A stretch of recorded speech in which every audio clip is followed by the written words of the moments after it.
Jabroil alayhissalom yerga 10 marotaba tushganida 10 ta narsani ko'tarib ketaman dedi. Bular qaysilar? Unda ushbu videoda bilib olasiz. La qotbadana. Birinchi marotaba yerga tushganida yerdan barakani ko'tarib ketaman dedi. Ikkinchi marotaba tushganlarida odamlarning yuragidan rahm, shafqatni ko'tarib ketaman dedi. Uchinchi marotaba yerga tushganlarida bir tug'ishgan jigarlarning o'rtasida mehr oqibatni ko'tarib ketaman dedi.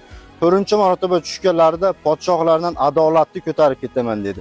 Va 5-marotaba Jabroil alayhissalom tushganlarida ayollardan uyatni ko'tarib ketaman. Ayollarda uyat qolmaydi dedi. 6-marotaba tushganda sabrni ko'tarib ketaman dedi. 7-marotaba tushganda ulamolardan ikki narsani ko'tarib ketaman dedi. Birinchisi taqvo, ikkinchisi shubha, gumon.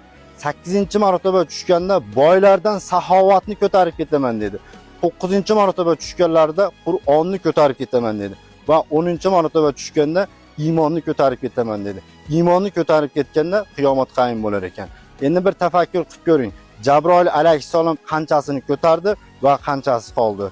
Ma'assalama.